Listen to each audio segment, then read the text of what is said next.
The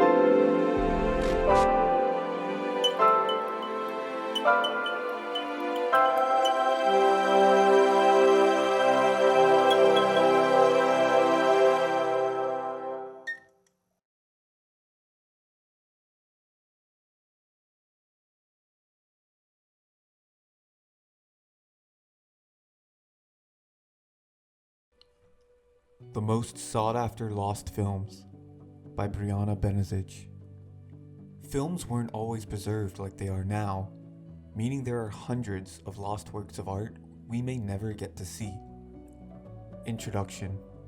It is believed that over 90% of films from the silent era are either lost or destroyed. It's all in danger. Film stocks are fragile, so it needs to be preserved and protected. And that's why we started the Film Foundation. Back in the silent era, film reels were so flammable that they were easily destroyed in fires and natural disasters. Film was also seen as a passing fad back then, meaning that many film reels were repurposed, being melted down and used for material for other goods, such as women's shoes. It wasn't so long ago that nitrate films were melted down just to get the silver content back.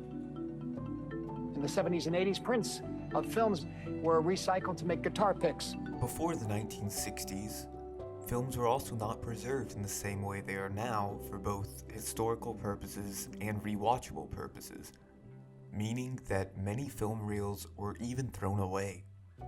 This all means that there are thousands of films that we may never get to see, the only record of their existence being movie posters and promotional ads. Here are some of the most sought-after lost films that audiences are dying to get their hands on. Robbing Cleopatra's Tomb, 1899. My work? What am I? Nothing but a penniless merchant, a broken, wind-up toy. Anyone who has seen Martin Scorsese's Hugo knows about Georges Méliès, the master of imagination and practical effects, and his many lost films. Robbing Cleopatra's Tomb is one of Méliès's many lost films, following a man who resurrects Cleopatra's mummy back to life. This film was influential for Méliès since it caught the attention of film distributor Charles Urban, who went on to distribute Méliès's films in America.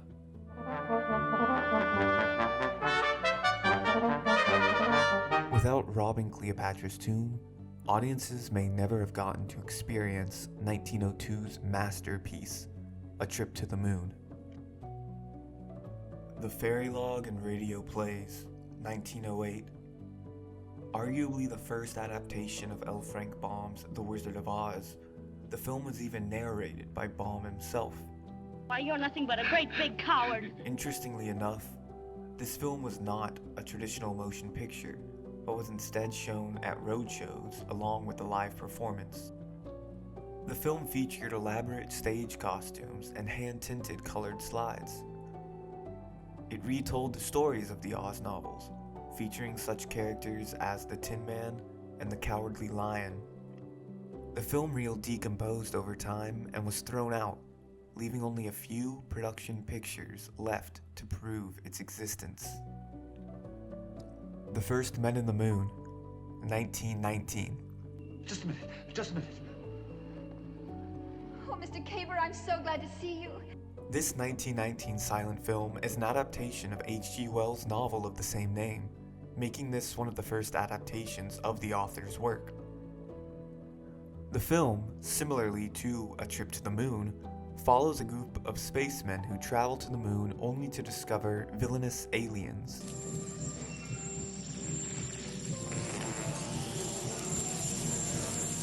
Due to the film running longer than a traditional short, it is believed to be the first feature-length science fiction film. The film is considered lost, with only production stills remaining to give audiences a hint of what the film looked like. Dracula's Death, 1921. Dracula's Death was a Hungarian 1921 silent horror film, loosely based on Bram Stoker's Dracula. The spider spinning his web for the unwary fly. The blood is the life, Mr. Renfield. Loosely, since Stoker's family had the Dracula story copyrighted at the time. The film follows a woman in a mental hospital who meets a man who believes he is the real Dracula. The film adds story elements and imagery very reminiscent of German Expressionism. While the film isn't directly based on the Dracula novel, many claim it marks the first on-screen appearance of Dracula 1 year before Nosferatu. The film is considered lost, along with much of the work of the film's director, Carolee Lajde. London After Midnight, 1927. Arguably the most sought-after lost film of all time. London After Midnight is a 1927 silent horror film starring the famous Lon Chaney and produced by Dracula's Todd Browning.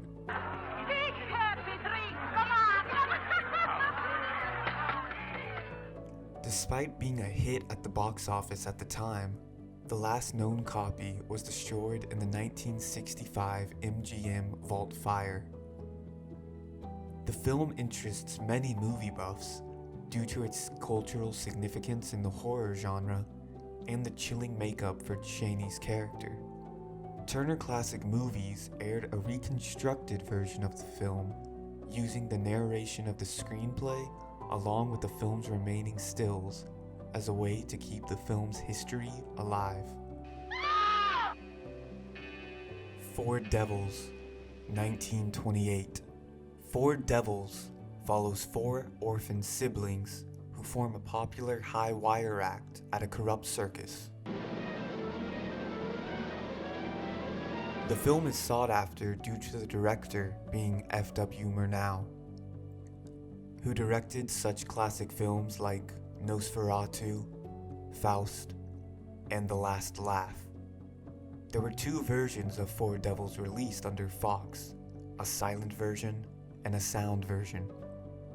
Both versions of the film are lost, and many believed that the film's actress, Mary Duncan, borrowed and lost the last surviving copy of the film. Wasei King Kong, 1933, and The King Kong that appeared in Edo, 1938. Oh no, it wasn't the airplanes. It was beauty killed the beast. With the popularity of 1933's King Kong, it only makes sense for ripoffs and spoofs to come after it. Torajiro Saito's Wasei King Kong is a silent comedy film that acts as a spoof of the popular King Kong. The reel is considered lost. The King Kong that appeared in Edo is a two-part silent period piece that follows a King Kong type of gorilla terrorizing the Edo period. While both films are considered lost, they are highly sought after, since their existence means that the classic Godzilla films were not Japan's first big monster, also known as kaiju, movies. The Day the Clown Cried, 1972.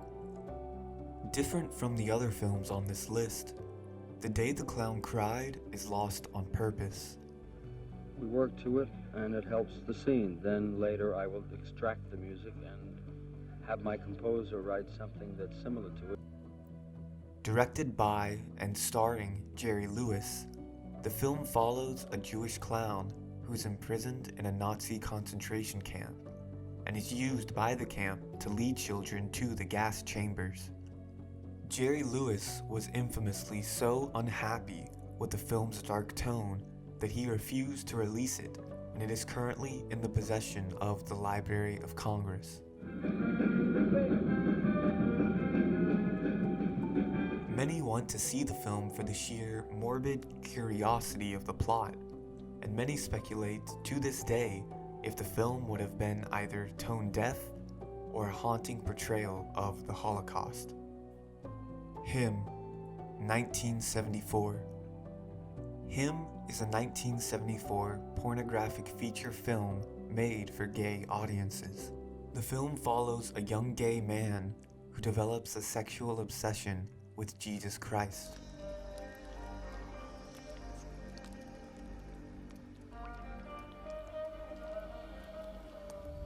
This is my heart. Take it. It is said to have played in many adult theaters across New York, Philadelphia, and San Francisco. The film is believed to be directed by a man named Ed D. Louis, though it is believed to be just a pseudonym. While many believed it was a hoax at first, advertisements and reviews of the film have been uncovered. Due to the taboo nature of the film, many film buffs are eager to one day see a version of the film.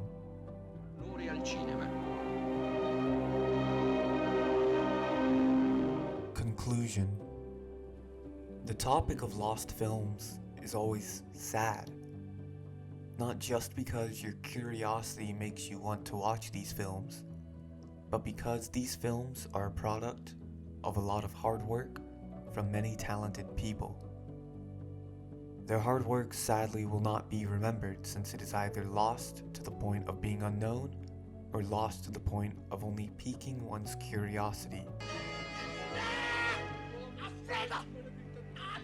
Nowadays, films are preserved for audiences to rewatch decades after their initial release, thanks to streaming services, home video, and film preservation causes. Without film preservation, your favorite film could have ended up like Four Devils and London After Midnight. Hopefully, one day these films will be found so that audiences can have a new favorite film, and so that the hard work of these artists will be properly appreciated.